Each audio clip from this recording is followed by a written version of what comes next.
NU sebagai kekuatan utama. Sejak memasuki dasawarsa pada tahun 1960, NU tampil sebagai imamnya umat Islam, terutama sejak dibubarkannya Partai Islam Besar Masyumi. Maka setelah PKI dilumpuhkan dan PNI juga kehilangan daya setelah G30S PKI, maka NU menjadi kekuatan politik nasional termukaka. Hal itu ditunjukkan NU saat menyelenggarakan Harlah NU yang ke-40 di Jakarta, sehabis menumpas G30S yang dihadiri oleh NU dan terutama pasukan Banser dari seluruh Indonesia yang memadati Jakarta. Harlah yang dihadiri oleh Bung Karno itu berjalan dengan tertib dan aman, sehingga menunjukkan bahwa NU menjadi faktor penting dalam menjaga stabilitas politik dan bagi terjaminnya keamanan nasional. Atas prestasinya itu, Bung Karno sangat berharap NU bisa menjadi kelompok yang melopori kembalinya stabilitas nasional di bawah kepemimpinannya. NU menerima tawaran itu, tetapi dengan syarat tanpa melibatkan PKI sebagai pembuat onar dan pelaku subversi. Tetapi Presiden Soekarno belum menerima usulan itu, tetap tidak mau membubarkan PKI sebagaimana yang diharapkan oleh NU.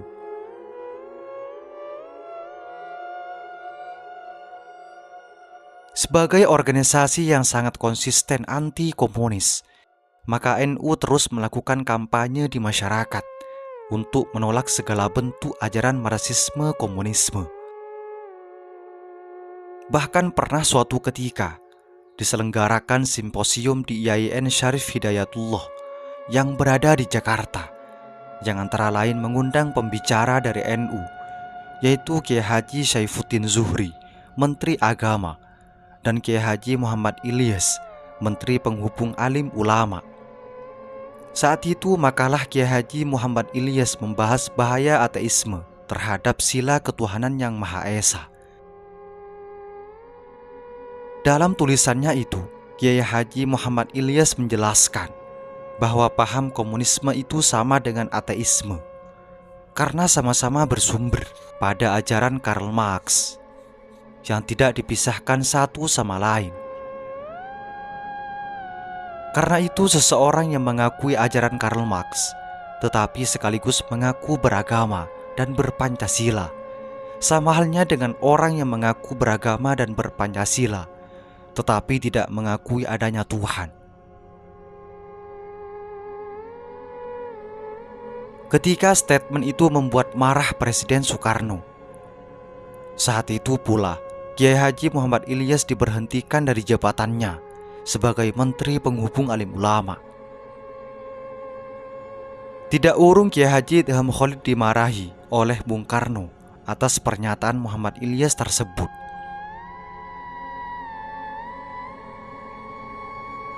NU selama ini selalu sejalan dengan kebijakan politik Bung Karno, baik masalah dalam negeri maupun luar negeri. Karena semuanya itu sesuai dengan kaidah dan prinsip politik NU yang bertumpu pada kedaulatan nasional dan kedaulatan rakyat. Tetapi sejak awal pandangan NU berbeda dan bertolak belakang dengan Presiden Soekarno. Dalam hal itu, pandangan NU tidak pernah bergeser dan tidak bisa ditawar. Sikap itu yang membuat hubungan NU dengan Bung Karno semakin renggang.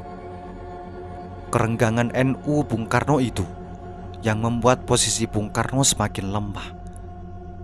Karena doktrin setengah kelakar dari NU yang berbunyi, Soekarno tanpa NU akan menjadi sukar, Bung Karno tanpa NU menjadi bungkar. Ketika tidak ada lagi kemitraan antara Bung Karno dengan NU, maka posisi Bung Karno goyah, sehingga dengan mudah dijatuhkan oleh TNI yang dipimpin oleh Jenderal Soeharto yang berusaha keras menghapus PKI. Sementara NU sejak awal telah menuntut pembubaran PKI. Karena situasi rumit ini hanya bisa dibenahi setelah tidak ada PKI. Itulah NU sebagai kekuatan utama dalam bangsa Indonesia, utamanya Islam. Semoga ini menjadi wawasan bagi kita semua dan menjadi pelajaran atau pengetahuan bagi masa yang akan datang. Semoga informasi ini bermanfaat. Assalamualaikum warahmatullahi wabarakatuh.